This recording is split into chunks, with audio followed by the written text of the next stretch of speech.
Praise the lord. ঈশ্বৰক ধন্যবাদ দিওঁ এই সুন্দৰ সময়ৰ কাৰণে, আৰু বিশেষকৈ ধন্যবাদ দিওঁ আমাৰ পাষ্টৰ মহোদয়ক আজিৰ এই বিশেষ দিনটোত ঈশ্বৰৰ বাক্য ক'বৰ কাৰণে। পাষ্টৰ মহোদয়ে যি সুযোগ সুবিধা বা ঈশ্বৰৰ আহ্বান ক্ৰমে যি সুযোগ পাইছোঁ তাৰ কাৰণে ঈশ্বৰৰ লগতে আমাৰ পাষ্টৰ মহোদয়কো ধন্যবাদ দিওঁ। আজি আমি ইয়াত যিমানখিনি গোট খাইছোঁ সকলোৱে আমি হিন্দু বেকগ্ৰাউণ্ডৰ পৰা খ্ৰীষ্টিয়ান বেকগ্ৰাউণ্ডলৈকে অহা অকল ফণেশ্বৰ দা আৰু মোৰ বাদেই। আমি জানো বছৰত 52টা শুক্ৰবাৰ থাকে ন, 52 বুলি ক'লে 52টা শুক্ৰবাৰ থাকিব।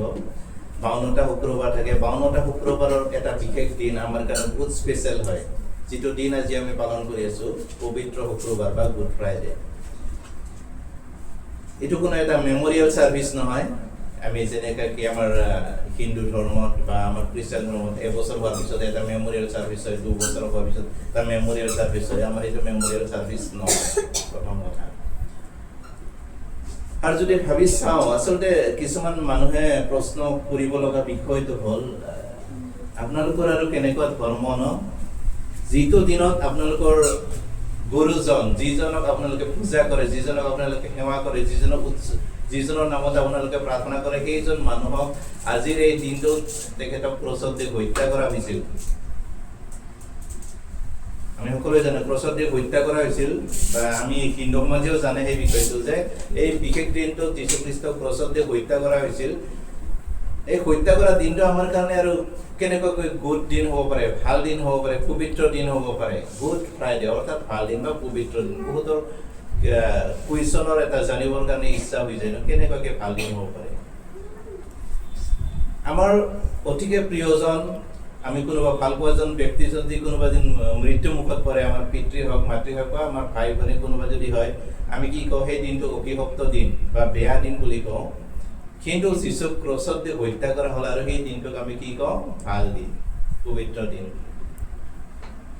অলপমান আচহুৱা যদি আমি পটকছে বস্তুটো আমি চিন্তা কৰোঁ, যদি আমি গভীৰভাৱে অধ্যয়ন নকৰোঁ।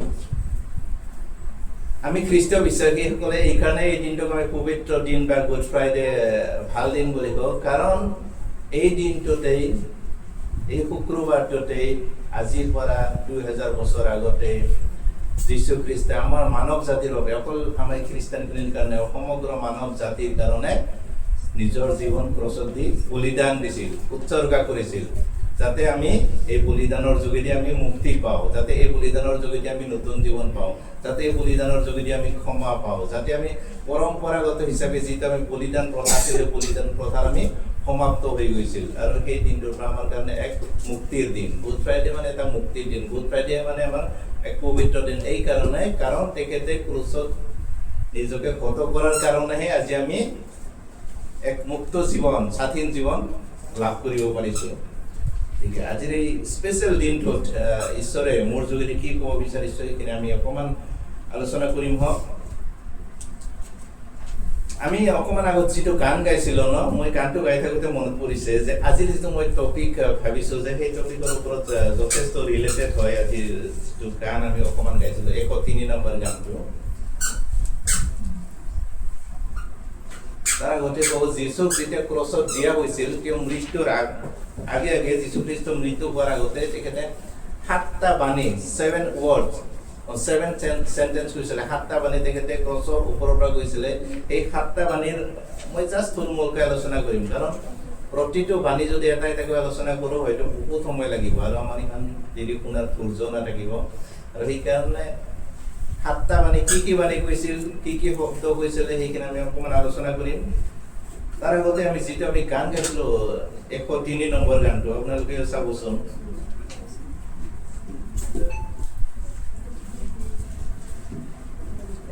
নম্বৰ গানটো 1, 2, 3 মাত্ৰ 3টা পেৰাগ্ৰাফ আছে। 3টা পেৰাগ্ৰাফত যিটো মিনিং ইয়াতে দিয়া আছে, যে প্ৰথম কথা ইয়াতে লিখিছে যে ঈশ্বৰে মানুহক ইমান বেছি কিনো এনেকুৱা প্ৰেম কৰিব লগা হ'ল, যাৰ কাৰণে তেওঁ স্বৰ্গীয় সুখ এৰি এই পৃথিৱীলৈ আহিব লগা হ'ল।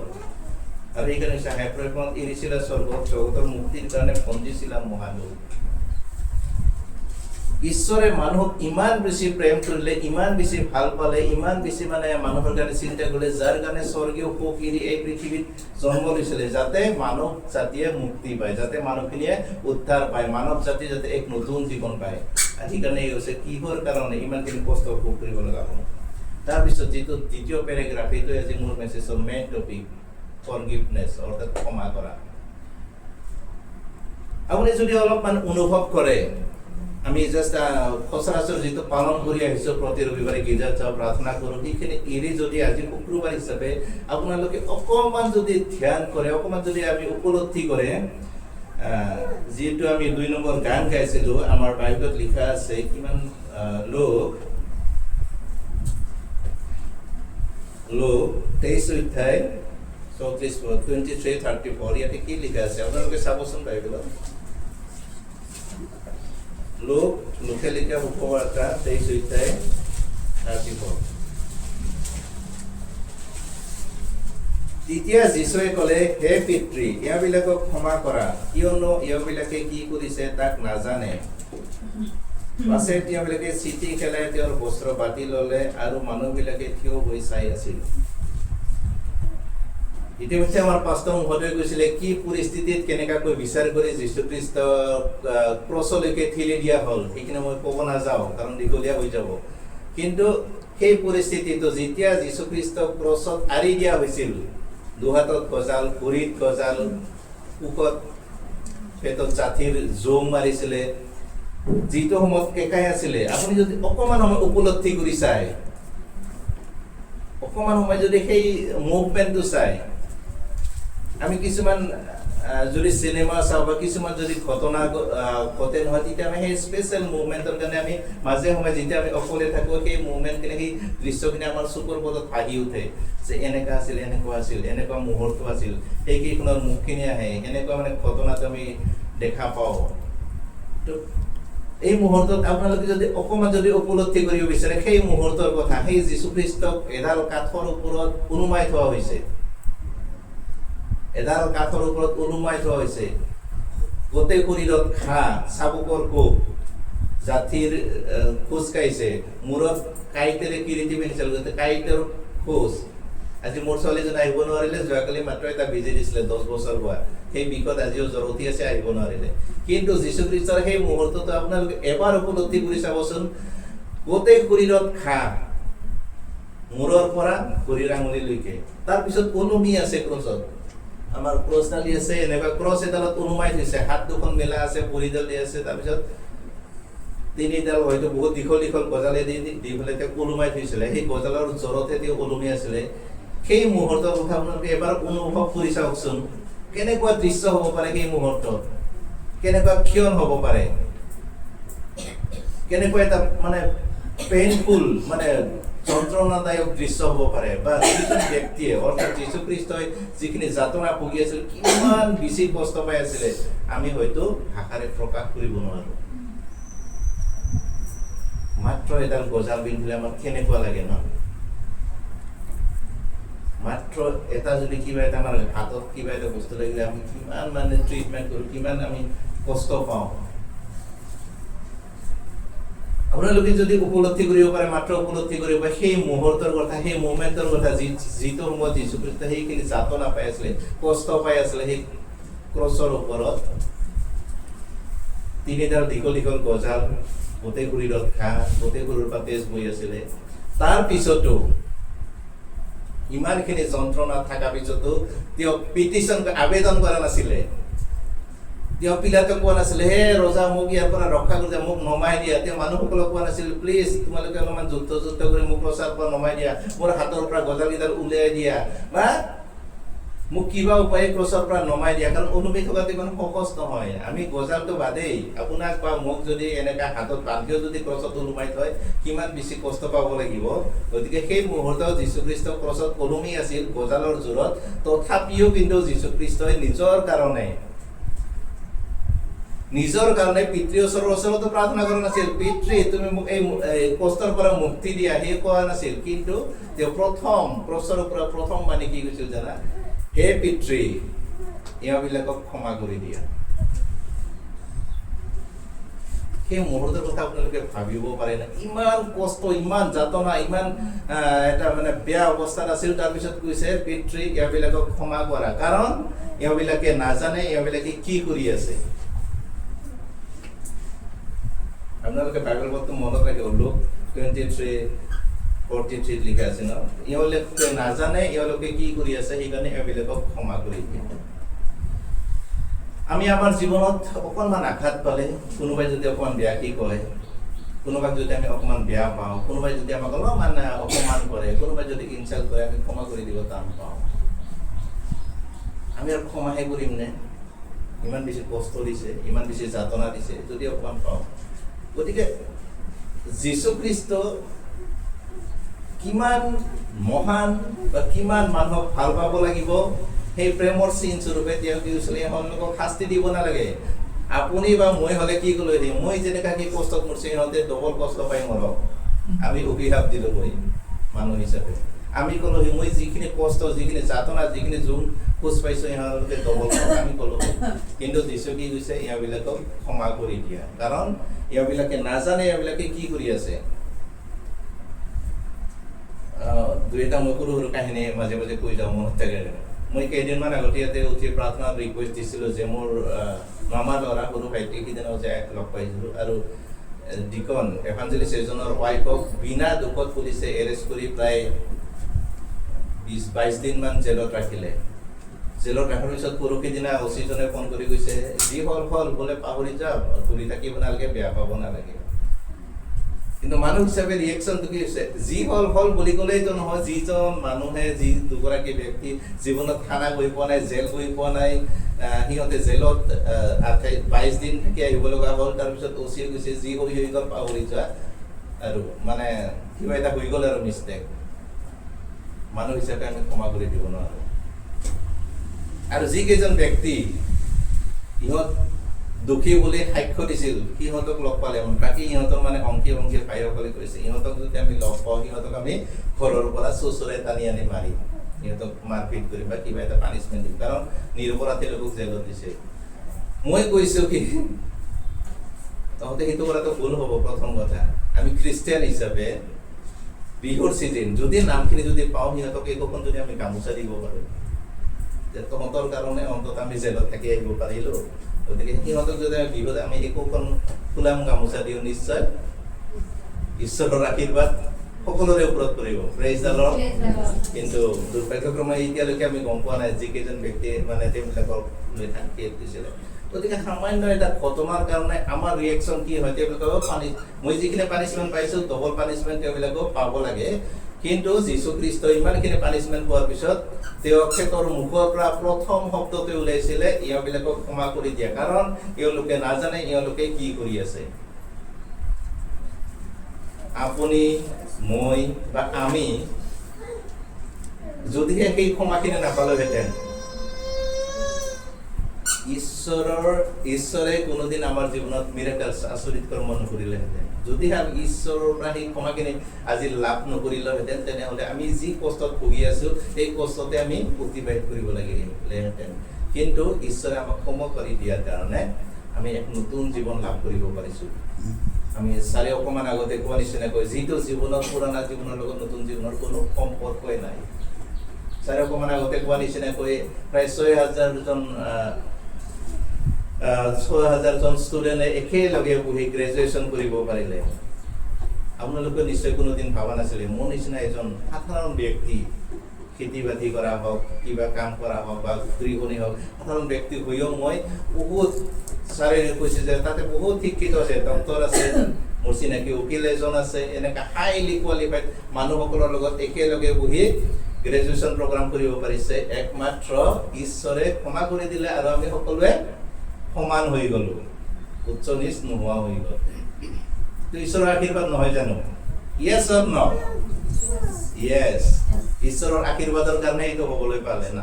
আদাৰৱাইজ আমি যিসকল শিক্ষিত ব্যক্তি, সদায় মানে পজিশ্যনত ওপৰত থকা ব্যক্তিসকল সদায় ওপৰত থাকিব বিচাৰে, আৰু নিম্ন জাতিৰ মানুহখিনি বা তলৰ দুখীয়া বা সাধাৰণ মানুহখিনি সদায় তলত ৰাখিব বিচাৰে। কিন্তু ঈশ্বৰৰ আশীৰ্বাদৰ কাৰণে আমি সকলোৱে একেলগে একেখন চেয়াৰত বহি একে প্লেটফৰ্মত আমি একেলগে গ্ৰেজুৱেশ্যন কৰিবৰ কাৰণে সুবিধা পালোঁ। তাৰ কাৰণে যিসকল গ্ৰেজুৱেশ্যন লৈছে আপোনালোকে যথেষ্ট কৃতজ্ঞ হোৱাটো প্ৰয়োজন ঈশ্বৰৰ ওচৰত। গতিকে সেইটো হৈছে প্ৰথম বাণী। দ্বিতীয় বাণী তেখেতে কি কৈছিল গম পায়নে? যেতিয়া যীশুক ক্ৰছত দিছিলে, যীশু খ্ৰীষ্টক যেতিয়া ক্ৰছত দিছিলে, ৰাইট চাইডে এজন, লেফ্ট চাইডে এজন, দুজন, সোঁফালে এজন, বাওঁফালে এজন, আৰু দুজন ব্যক্তিক ক্ৰছত দি দিছিলে মৰিবৰ কাৰণে। তেওঁলোকে চোৰ আছিল, ডকাইত আছিল, কিবা বেয়া মানুহ আছিলে, সেইকাৰণে একে শাৰীতে যীশু খ্ৰীষ্টৰ লগত তেওঁলোককো ক্ৰছত দিছিলে। আৰু ক্ৰছত দিয়া সময়ত এজন ব্যক্তি কৈছিলে, আপুনি বোলে গোটেই জীৱন মানুহৰ ভাল কাম কৰিলে, কোনোবা সহায় কৰিলে, দুখীয়াক দান কৰিলে, কোনোবাই যদি বেমাৰী আছিলে সুস্থ কৰিলে, কোনোবাই যদি খালত পৰি আছিলে সেইজনক উঠালে, কোনোবাই যদি আশাহীন হৈছিল, কোনোবাই যদি পাপ কৰ্ম কৰি মানে সমাজৰ পৰা বহিষ্কৃত হৈছিল, সেইসকলক আপুনি উদ্ধাৰ কৰি আনি এটা নতুন জীৱন দিলে বোলে। আপুনি বোলে বহুত মানুহক সুস্থ কৰিলে, ভাল কাম কৰিলে।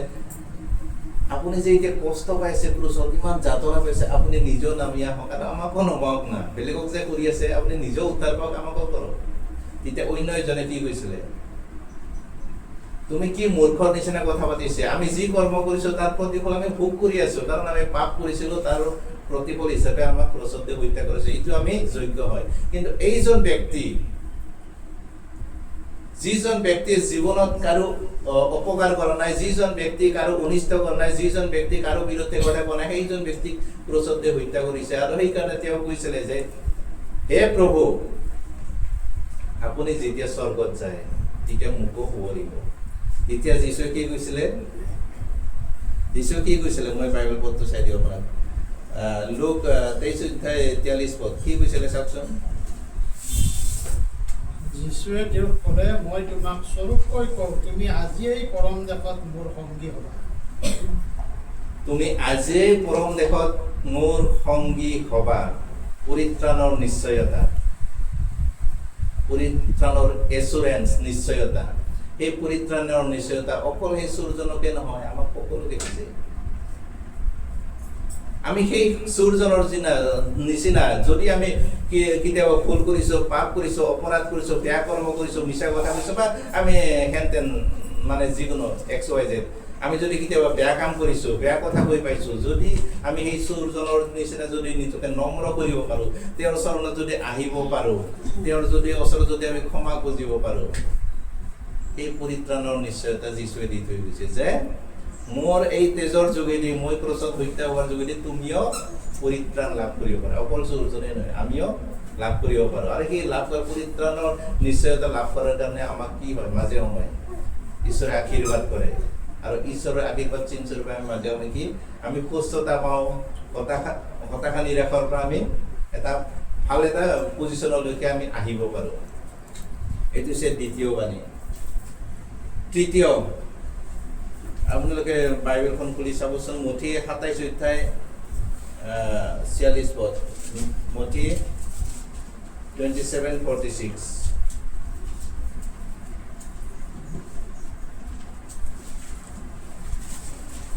মঠি 27:46 কি লিখা আছে?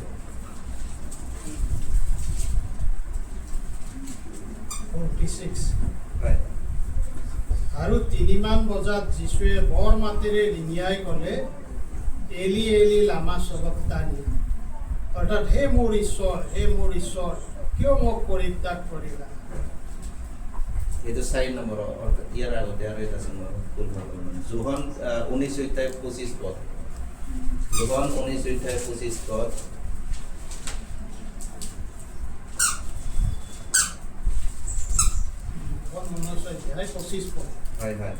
এতেকে সেনাবিলাকে এইবোৰ কৰ্ম কৰিলে, কিন্তু যীশুৰ ক্ৰুচৰ ওচৰতে তেওঁৰ মাকৰ ভনীয়েক লোপাৰ্ডিগতা মৰিয়ম আৰু মদগলনী মৰিয়ম থিয় হৈ আছে। তাতে যীশুৱে তেওঁৰ মাকক আৰু যি শিষ্যক তেওঁ প্ৰেম কৰিছিল সেই শিষ্যক ওচৰত থিয় হৈ থকা দেখি মাকক ক'লে, হে নাৰী, চোৱা তোমাৰ পুত্ৰ। 27 লিখিছে, তেতিয়া তেওঁ সেই শিষ্যকো ক'লে, চোৱা তোমাৰ মাতৃ। তাতে সেই সময়ৰে পৰা এই শিষ্যই তেওঁক নিজৰ ঘৰলৈ নিলে। যীশুৱে ক্ৰুচত ইমানখিনি কষ্ট পাই আছে, ইমানখিনি যাতনা পাই আছে। তাৰপিছতে প্ৰথম ক'লে এওঁবিলাকক ক্ষমা কৰি দিয়া, দ্বিতীয়তে ক'লে কি সেই চোৰজনক ক'লে তুমিয়ে আজিৰ পৰা পৰম দেশত মোৰ সংগী হবা, মোৰ লগ হবা। তৃতীয়তে কৈছে তেওঁৰ দায়িত্ব, আমাৰ সন্তান হিচাপে প্ৰতিগৰাকী সন্তান এটা দায়িত্ব হয়। মাতৃগৰাকীৰ কি হ'ব? মই যদি নাথাকো মোৰ মাতৃগৰাকীৰ কি হ'ব? গতিকে সেই সন্তানৰ দায়িত্ব পালন কৰি আছে কি তেওঁ শিষ্যসকলক কৈছে, তেওঁ শিষ্যসকলে যিহেতুকে ওচৰতে আছিল, তেখেতৰ মাতৃ ওচৰত আছিল আৰু সেইকাৰণে কৈছিলে হে মাতৃ, হে নাৰী, এওঁ তোমালোকৰ আজিৰ পৰা সন্তান হ'ল। আৰু সন্তানসকল কৈছে এওঁ তোমালোকৰ মাতৃ হ'ল। আমি একেবাৰে শ্বৰ্টকৈ যদি বুজিব চেষ্টা কৰোঁ, আমি যেতিয়া খ্ৰীষ্টত আহোঁ, আমি যেতিয়া যীশুক জানো, আমি সকলো এক, আমি সকলো ভাই ভনী, সকলোৱে আমি ব্ৰাদাৰ চিষ্টাৰ। ইয়াতে উচ্চ নাই, নিচ নাই, মই অকণমান আগত কোৱা নিচিনাই ইয়াতে উকিল নাই, ডক্তৰ নাই, কোনো লয়াৰ নাই, কোনো খেতিয়ক নাই, কোনো নাপিত নাই, কোনো মুচি নাই, আমি সকলো সমান। তাৰপিছত 4 নম্বৰ বাণী কি কৈছিলে, অকণমান আগত ছাৰে আমাৰ পঢ়িয়ে দিলে, মথি 27 অধ্যায় 45 পদত আমি জানো যীশুখ্ৰীষ্ট 100% ঈশ্বৰ আছিলে, যীশুখ্ৰীষ্ট 100% মানুহ আছিলে আৰু মানুহ হিচাপে তেখেতৰ নিশ্চয় যথেষ্ট কষ্টৰ সন্মুখীন হ'ব লগা হৈছিলে, যথেষ্ট যাতনা পাই আছিলে, যথেষ্ট সমস্যা হৈ আছিলে তেওঁ ক্ৰছত ওলমি থকাটো। আৰু সেইকাৰণে তেওঁ ঈশ্বৰৰ ওচৰত আহ্বান কৰি কৈছিল যে ইলি ইলি লামা সবক্তানি, অৰ্থাৎ হে মোৰ ঈশ্বৰ, হে মোৰ ঈশ্বৰ, কিয় তুমি মোক পৰিত্যাগ কৰিলা। সেই যীশুখ্ৰীষ্টৰ হয়তো সেই মুহূৰ্তখিনি যথেষ্ট যন্ত্ৰণাদায়ক আছিল, কষ্টকৰ আছিল।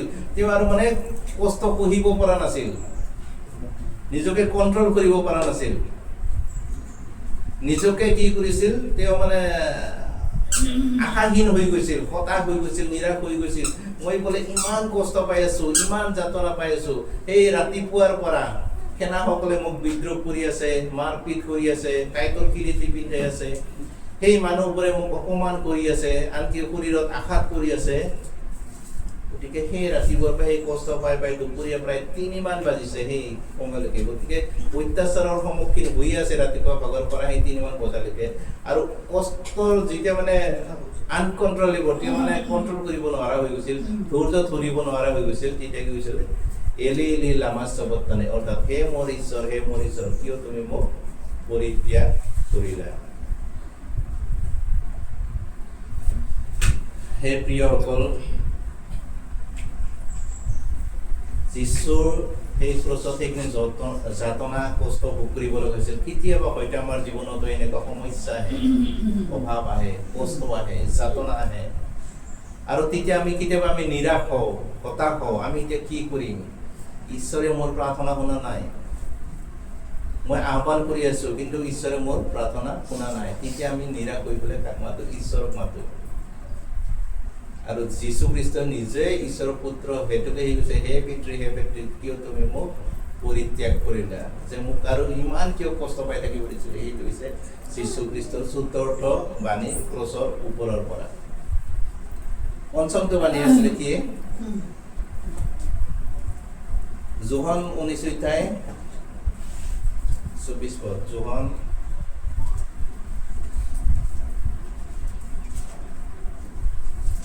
1928।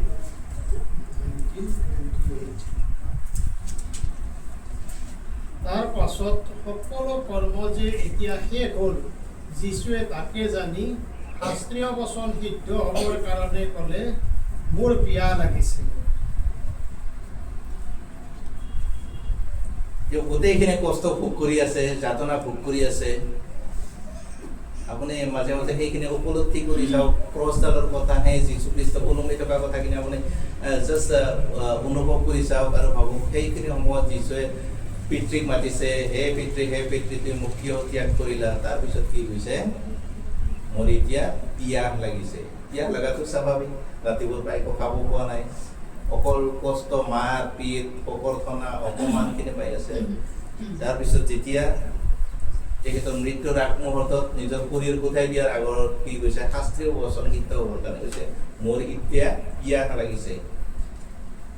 আপোনালোকে চাবচোন এই মই মাত্ৰ গোটেইখিনি পঢ়ি নিদিওঁ তাতে অলপমান আগৰ পৰা যদি পঢ়ি চাই মানুহবোৰ কিমানে নিষ্ঠুৰ কিমানে কঠোৰ যিজন ব্যক্তিয়ে প্ৰায় 3 বছৰ কাল অকল মানুহৰ হকে কাম কৰিলে কোনোবা সুস্থ কৰিছে কোনোবা আশীৰ্বাদ কৰিছে কোনোবা অনুপ্ৰাণিত কৰিছে কোনোবা সহায় কৰিছে যিজন ব্যক্তিয়ে গোটেই জীৱন 3 বছৰ কাল অকল মানুহক সহায় কৰিছে সেইজন মানুহক বা কিবা এটা কেছত ইহঁতক পচাই পেলাই ক্ৰছত দি পেলাই হত্যা কৰিব বিচাৰিছে মৃত্যুৰ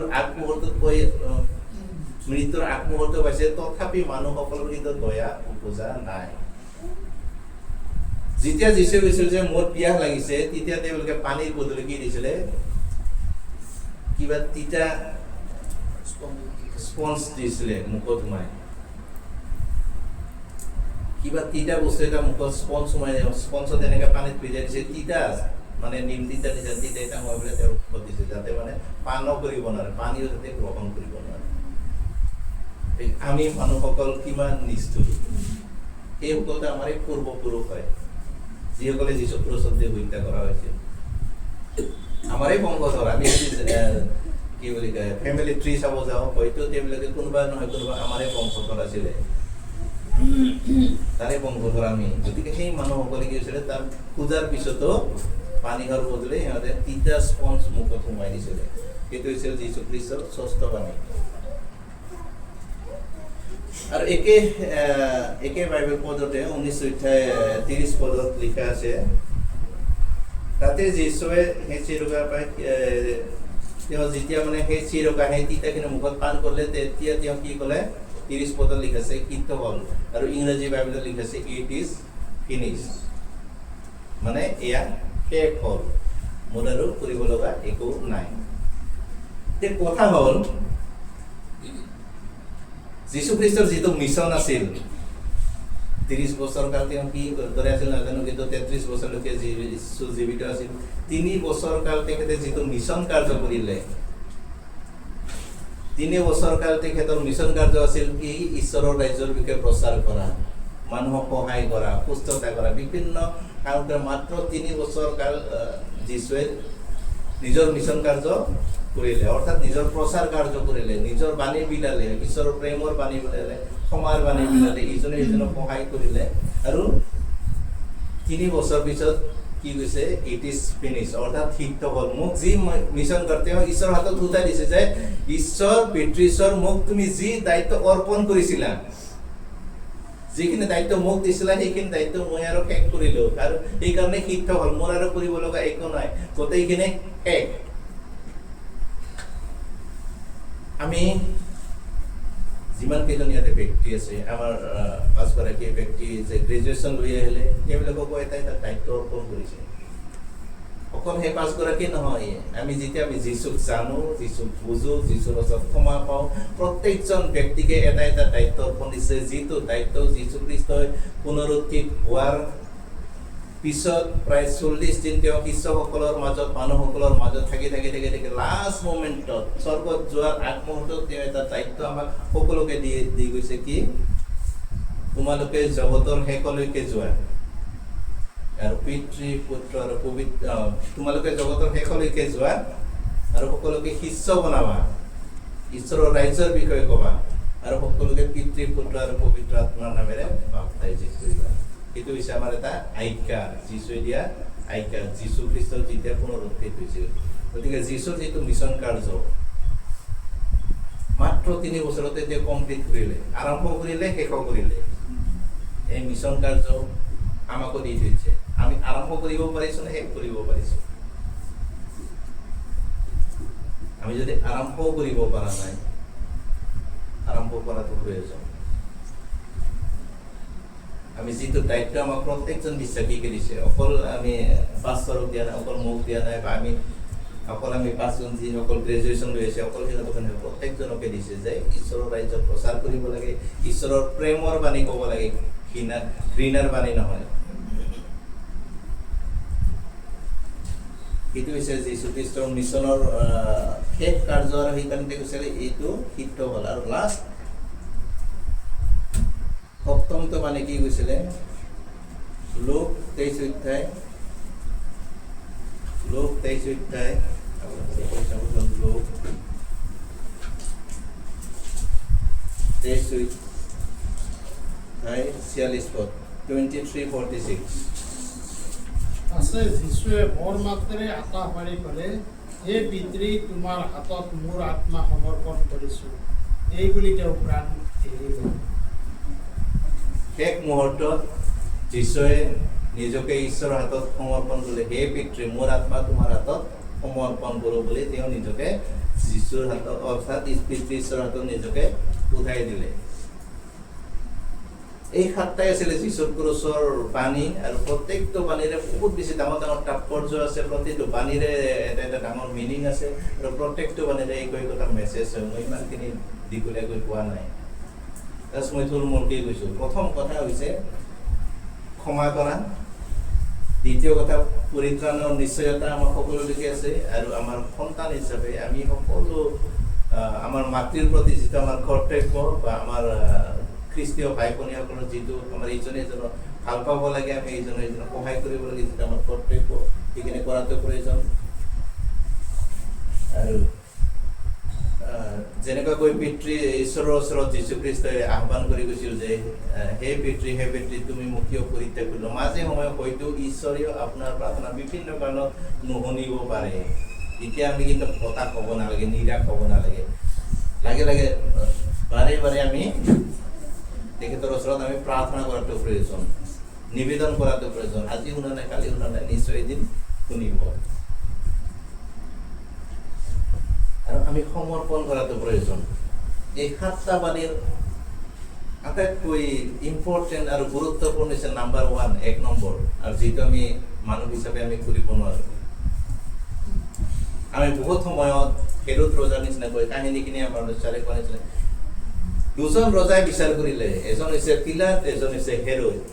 যেতিয়া পিলাতে বিচাৰ কৰি কৰি গম পালে যে এখেত দেখোন গালিত প্ৰদেশৰহে হয়, গালিত প্ৰদেশৰ ৰজাজনটো হেৰোদ ৰজা, তেখেতক যেতিয়া হেৰোদৰ ওচৰলৈকে যীশুখ্ৰীষ্টক পঠাই দিছিল, তেতিয়া জিৰিৰ বহুত আনন্দ লাগিছিল হেৰোদ ৰজাৰ। ৱাও, মই যিজন ব্যক্তিৰ বিষয়ে আজি ইমান দিনে শুনি আছো, যিজন ব্যক্তিৰ বিষয়ে আজি মই ইমান দিনে ইজনে সিজনৰ পৰা শুনিছো যে যীশু বোলে ডাঙৰ ডাঙৰ পৰাক্ৰম কাৰ্য কৰে, বেমাৰী সুস্থ কৰে, মৃত্যুকক জীৱিত কৰে, অন্ধ মানুহক চকু দান কৰে, আৰু কি কৰে কিছুমান এনেকুৱা আচৰিত কাম কৰে যি নেকি 3 দিনলৈকে মৰা ব্যক্তিক তেওঁ জীৱিত কৰিব পাৰে। ইমান ডাঙৰ শক্তি, আনকি ধৌধুমুহা তেওঁ মাত্ৰ এটা বাক্যৰে স্তব্ধ কৰি দিব পাৰে। গতিকে হেৰোদ ৰজা হিচাপে তেখেতৰ কথা বহুতবাৰ শুনিছিল, কিন্তু তেখেতৰ ওচৰ চাপিব পৰা নাছিল, বা লাজত বা সন্মানত বা নিজৰ পজিশ্যনৰ কাৰণে।